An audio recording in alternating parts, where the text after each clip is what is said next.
must be quite experienced, right? So it's quite a journey.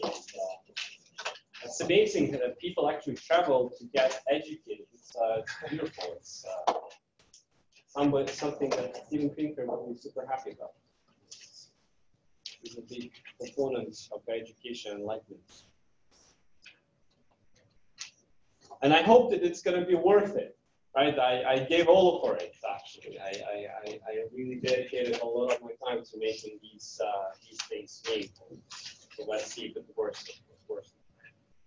Yeah, now it's like, oh, of course I knew it. Of course, Igor and Ruslan and Yaroslav. Of course, it's so easy, right? But it wasn't. So it's good that you guys put it in. Done. It's a blank. You're waiting for Marjorie. I actually understand you. I understand you. I would give you another one, but I just don't see one.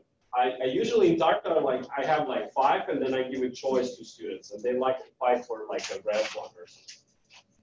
Yeah, Andrei, sure. That was also easy. Huh. Natalia. That's just amazingly beautiful font size, and I can actually see it. Nata. All right, so you want to be, you don't want to be another Natalia, right? You're just lazy today. Oh, that's great. Actually, no, I mean, if you are okay with people saying Nata, I'm more than okay. How much complexity is reduced? It's like, whew, that's the PCA in life, right? That's what we're going to talk about. Oh, that's amazing. That's amazing. Thank you very much for having that. All right, so Kate and Bogdan, Andrei and Ruslan. Katya, somehow I remember that, right? So that's great. I was just saying Kate, and well, I have 2 Katya, right? We didn't have you last time, didn't we? You were there. No. You weren't there. That's what I'm saying. That's what I'm saying. Yeah, nice to meet you. But nice to meet you too. Absolutely, Lisa. Oh, that's great. All right, so we are more or less back in full. Well, almost full. See, half of the audience is kind of blank, but that's fine. They will probably catch up tomorrow, maybe the other hour. They're recovering from homework. Are you saying the homework was so terrible? How was it, by the way? How was it? Was it like terrible? Was it too hard? Too hard? Too easy? Okay. Penalty. What is it about penalty? I think it was like. Okay, so there are 7 days that you can miss for free, like a sale, basically. You are so Not really. That's one lifetime opportunity, right? So 7 days are elapsed, and then I think it was like, what was it like? 25% of the grade for each day. All right. So after that, each day late is like 25% of the grade. So in 4 days, nothing is left. All right. Thank you. It's quite full. It's quite full. All right. Anyway, so let's get started. All right. Hopefully you remember my name. Not like I do. So this is where we are, right? This is our schedule. I love this mouse, but not really. So we are right now here, right? So we just passed the first homework. Congratulations on that. This is the first milestone. Now we are approaching the homework number 2. And more precisely, the whole bunch of material dedicated to dimensionality reduction and clustering, right? So something that I think hopefully not too many of you actually know, at least based on your survey results. This was something that you were considering to be somewhat vaguely understood, so we want to dedicate some time to this. All right, so small recap. What was happening last module, 2 weeks ago? What was this homework about, right? Well, we decided to kind of talk about machine learning methods, and we thought that, well, machine learning methods are usually divided into 3 classes, something like supervised learning, unsupervised learning, reinforcement learning. We all had a joke about reinforcement learning that it's not really working so well. So we dedicated most of our time to supervised learning, right? And we kind of discussed that supervised learning can be divided into two big parts. These are, Katya, you weren't there, just guess. But what are the parts? Yeah. What about the other part? And regression, right? So classification and regression. Ihar, what's the difference? Why do I draw a line here? Actually, does it even make sense to draw a line? Discrete numbers of classes. Discrete classes and regression. It's really continuous number. Basically infinite number, right? That's pretty much the difference. So it's a classification algorithm. So it basically deals with usually two classes, right? And regression deals with predicting a real world number, like something like, Lisa, what is the example of regression? Price prediction. Yeah, absolutely. Like you are given the characteristics of the product. What is the price of the product, right? Okay, what's another example of regression in your mind? Dependency from the guys who smoke a lot and how many years people live depending on how many cigarettes they smoke per day. How about that, right? All right, so this is what classification regression mostly is about. This is what we have discussed last 2 weeks ago. And so in terms of algorithms, which algorithms we actually mentioned was the k-nearest neighbor, or nearest neighbor. So first we talked about nearest neighbor, the one that takes the class from the nearest neighbor and applies it to the point in question, and the k-nearest neighbor, which takes a majority vote of the k nearest guys, right, and takes the majority vote. Then we also discussed the linear regression, one of the simplest regression algorithms that exist up there that most of you indicated you know. And we built beautiful decision trees, right? So we built decision trees. And in decision trees, we used MSE, which was, Nata, what was this MSE by? Mean squared error, absolutely. Well, so that, okay, let's agree on the distinction. Natalia and Nata, right? Okay, so here we go. So MSE mean square error, but thank you for your answer. That's the correct one. We use it to construct a tree, right? So we use it to construct a tree, and then we kind of were predicting the leaves. So we were basically checking how do I predict leaves so that the MSE would be the lowest, which would turn out to be an average of whatever is in the leaf, right? So in here I'm saying, well, 2 plus 3 plus 4 plus 5 divided by 4, that would be the average prediction for this leaf, and for this leaf I would predict 2, right? That was the kind of. So this was 4.5 and this was 2. We spoke about training validation split. So we discussed that basically without validation, we can overfit nicely the data and then the outcomes wouldn't matter so much on the validation set. So this was important to split them into train and validation sets. We also discussed a method called cross-validation algorithm, which was actually the way to split it into train and validation in a nice way so that it's robust to noise and robust to randomness. And so we actually, you actually implemented it in your homework, so I hope so, at least. And yeah, and the last but not least, we put it all together into the machine learning pipeline, where we saw that first you acquire data, then you preprocess it, then you choose a model, you do train test splits, then you go for the best model, so you find the best parameters of the model, and then you kind of take your test set from the safe and you apply it to the best model, and this is what your generalized performance should look like. All right. Yeah. So today I welcome you to the kingdom of unsupervised learning. Right. So that's the country that not too many people who study basically machine learning venture to, and I'm hoping that we will be talking about two things today.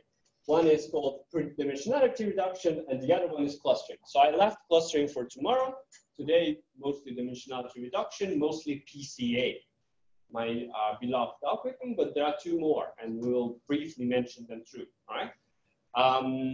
PCA, dimensionality reduction, what I had, right? So, basically dimensionality reduction, taking something, a multi-dimensional upper, super pooper cube, and then just basically squeezing just 2 dimensions, right? Just 2 out of super pooper high dimensional cool thing, right? Tesseract. Who knows what Tesseract is? Besides that it refeatured in Avenger movie.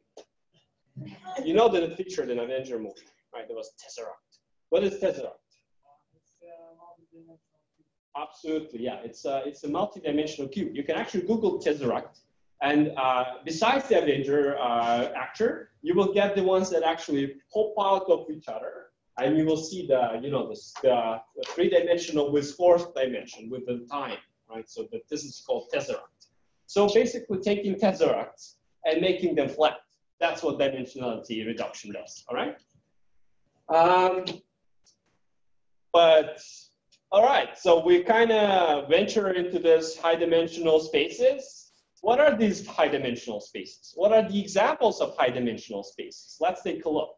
So last time we discussed the New York City taxi traveling, which to my memory we're having, what is it, pickup time, right? The pickup location, which was having latitude and longitude, right? There was a drop-off, latitude, longitude, so it's 5 now. Plus it had price, so how much this ride cost, and it was the number of passengers, right? Something like that. So this is a 7-dimensional tesseract, or that is a 7-dimensional space. We had pickup date, pickup location, drop-off location, number of passengers, and price. And we had something else, or maybe not. Another example from what we saw last module is the Beautiful and Nice data set, right? So Beautiful and Nice data set has images 28 by 28, which is, Yaroslav, what is the dimensionality of this space? Nope. So you have images 28 times 28. If you flatten this up,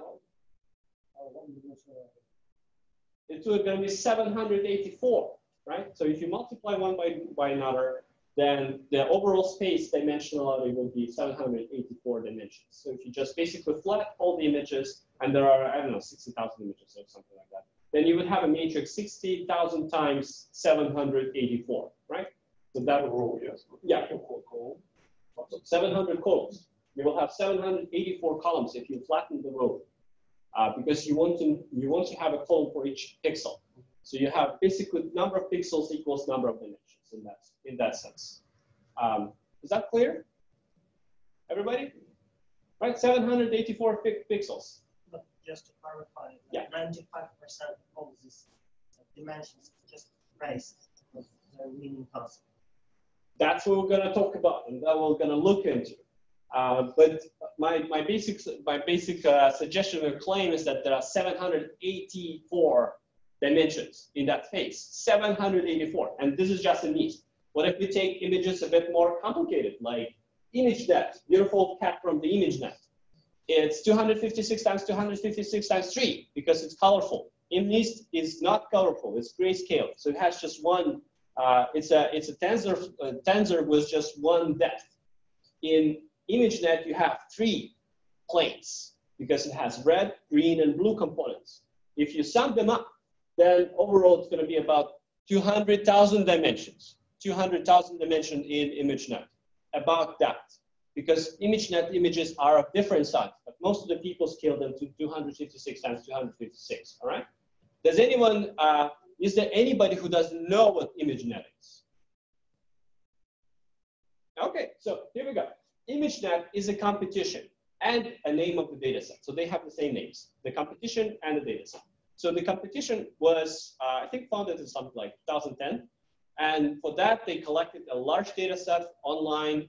People were basically tagging the images, random images from the internet, besides porn, I guess. And basically, they compiled like 1,200,000 images with the tags, all right? This kind of tags, like cat. And then the idea was, can you train an algorithm so that it predicts the right tags? And there were 1,000 different classes. And they started measuring the performance of computer vision algorithms based on that. And in 2012, there was the first deep learning algorithm that has overscooped like the entire class of things. It has improved the performance by whooping, I think like 10%, which was like unbelievable. And since then, the deep learning revolution started. So ImageNet is like super important for deep learning. It's like one of the test beds. This is where it's from, at least the current one. Right. So this is what about ImageNet. I'm getting passionate about. I'm like, I start crying when I speak about ImageNet. Can't just say that. Repeat it once again. So we have one row and one 196 million and something million columns. We have, all right, so yeah, so this image can be flattened into one vector. This vector will have one row, and well, in this case, it's like 200,000 dimensions. So this each of these columns in this vector is basically one pixel in this image. We just put them in a flat vector, and that's it. And but by me saying the dimensionality of the space is that basically if you just flatten it, then this will be this many columns in the vector, right? The number of columns is what number of dimensions I need, all right? All right, another type of data. Maybe I missed something. Does red and blue colors influence the dimensionality? Yeah, basically these are images that belong to the same image, right? So these basically are the same image. They're just, well, they are stored in tensor, in depth. So in here you had one image in depth. In here you have 3 images in depth. And the original, the actual beautiful cat that you see is a combination of all these 3. All right. So you have RGB spectrum. And transparency, which is normally like 0. So it's alpha channel.